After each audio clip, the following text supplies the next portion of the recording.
Hi friends, ఈరోజు నాకు ఒక పర్సన్ కామెంట్ పెట్టాడు. ఒక బ్రదర్ ప్రసాద్ గౌడ్. ఏమని అంటే, తన దగ్గర సియాజ్ బండి ఉంది, డీజిల్ బండి. అది ఓలా యూబర్లో నడిపించవచ్చా, వర్కౌట్ అవుతుందా అని చెప్పేసి మెసేజ్ పెట్టాడు. సో దాని గురించి అని ఈరోజు టాపిక్ డిస్కస్ చేసుకుందామండి. ఫస్ట్ థింగ్, సియాజ్ బండి పెద్ద బండి, డిక్కీ ఉంటుంది, మైలేజ్ కూడా దాదాపు 25 దాకా ఇస్తుంది. సిటీలో అరౌండ్ 20 వరకు ఇవ్వచ్చు, 20-22 వరకు.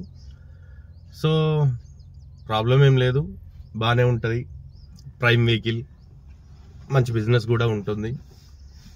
కాకపోతే మినీకి ప్రైమ్కు డిఫరెన్స్ ఏంటి, దాని కాస్ట్ డిఫరెన్స్ ఏంటి, ఇవన్నీ క్యాల్కులేట్ చేసుకుంటే కనుక నా బెస్ట్ సజెషన్ అయితే ప్రైమ్ బండ్ల కంటే మినీ బండ్లే బెటర్. మినీ బండ్లు అంటే చిన్న డిక్కీ, మీన్స్ వ్యాగనార్, సెలారియో, ఇలాంటి చిన్న బండ్లు. ఎందుకు అంటారా, ప్రైమ్కు ఫెయిర్ ఎక్కువ వస్తుంది. ఎంత ఎక్కువ వస్తుంది? మహా అంటే ఓ 100 రూపీస్. మినీతో పోల్చుకుంటే ఒక 100 రూపీస్ ఎక్స్ట్రా వస్తుంది. కానీ మీరు నడిపేది 24 అవర్స్ నడిపితే మీకు అందులో మ్యాక్సిమం ప్రైమ్ బుకింగ్స్ వచ్చేటివి 4-5 ఉంటాయి అంతే. ప్రతిదీ ప్రైమ్ బుకింగ్ అయితే ఇవ్వరు, మిగిలినవన్నీ మినీ బుకింగ్సే ఇస్తారు. సో మినీ ఫెయిర్తో మనం ప్రైమ్ బండి నడపాలి. ఒకటో రెండో మ్యాక్సిమం ఒక 24 అవర్స్ నడిపితే ఒక 4-5 బుకింగ్స్ ఒక 100 చొప్పున ఎక్స్ట్రా వస్తాయి. సో 24 అవర్స్లో మినీకి వచ్చే ఆపరేటరే మీకు వస్తుంది. అండ్ ఒక 4-5 బుకింగ్స్ ఎక్స్ట్రా రావడం వల్ల మహా అంటే 400-500 ఎక్స్ట్రా వస్తుంది. మిగిలిన బుకింగ్స్ అన్నీ కూడా మినీయే వస్తాయి కాబట్టి. సో ఓలా యూబర్కి అయితే నా బెస్ట్ ప్రియారిటీ మినీ వెహికల్సే, ప్రైమ్ వెహికల్స్ కూడా కాదు. ప్రైమ్ వెహికల్కు బిజినెస్ ఉండదా అంటే ఉంటుంది, సేమ్ మినీకి వచ్చినంతే వస్తుంది. ఒక 300-400-500 వరకు ఎక్కువ రావచ్చు, అంతకు మించి అయితే ఎక్కువ రాదు. రెండోది వచ్చేసి కాస్ట్ పరంగా, మీరన్నా సియాజ్ బండి కానీ డిజైర్ బండి కానీ మ్యాక్సిమం 11-12 లక్షలు ఉంది షోరూమ్ ప్రైస్. ఇదే వ్యాగనార్ కానీ సెలారియో కానీ ఇలాంటి వెహికల్స్ అయితే 7-5. సో రేట్ అనేది డబుల్ ఉంటుంది ప్రైమ్ బండ్లకు.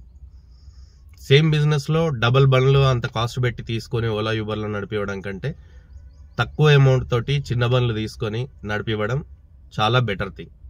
ఈఎంఐలకైనా తగ్గుతుంది, మనకు టోటల్ ప్రైస్ అయినా తగ్గుతుంది.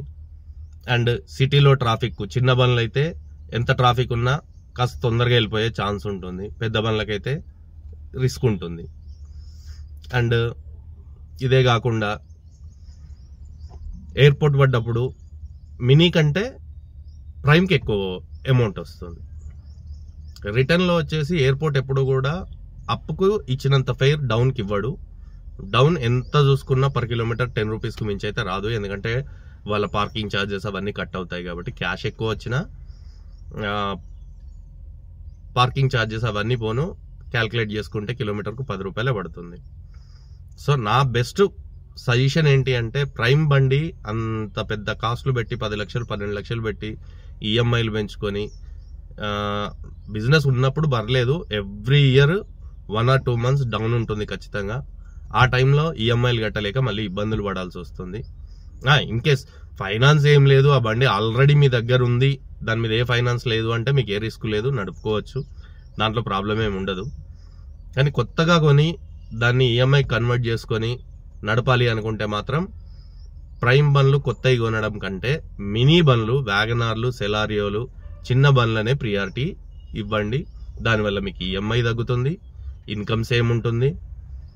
సో బెటర్ థింగ్ నేను చెప్పేది. మెయింటెనెన్స్ కూడా తక్కువ ఉంటుంది. సిటీ డ్రైవింగ్కి అయితే మినీ వెహికల్సే చాలా కంఫర్టబుల్. పెద్ద బండ్లు పెట్టుకొని ట్రాఫిక్లో ఇబ్బంది పడడం కన్నా చిన్న బండ్లు అయితే ఈవెన్ ఓల్డ్ సిటీ అటు సైడ్ వెళ్ళినా కూడా ఎంత ట్రాఫిక్లో అయినా చిన్న బండ్లు నడపడం చాలా ఈజీగా ఉంటుంది. సో నా బెస్ట్ సజెషన్ అయితే చిన్న బండ్లు బెటర్. థ్యాంక్ యూ ఫ్రెండ్స్, ఈ కామెంట్ చేసినందుకు ఈరోజు ఈ వీడియో చేయాలనిపించింది. నాకైతే ఈ కామెంట్ మంచిగా అనిపించింది, ఎందుకంటే ఆల్రెడీ తన దగ్గర సియాజ్ బండి ఉంది, దాన్ని క్యాబ్కు నడపొచ్చా అని అడిగారు. సో దాని గురించి అని చెప్పేసి నేను ఈ వీడియో చేయడం జరిగింది. థ్యాంక్ యూ అండి, మీరు ఇచ్చే సపోర్ట్ నాకు చాలా బాగా అనిపిస్తుందండి. ఇంకా ఇలాంటి వీడియోలు ఎన్నో చేయాలని నేను కోరుకుంటున్నాను. మీ ఎంకరేజ్మెంట్ దానికి నాకు కావాలి. సపోర్ట్ చేయండి ఫ్రెండ్స్. Thank you friends.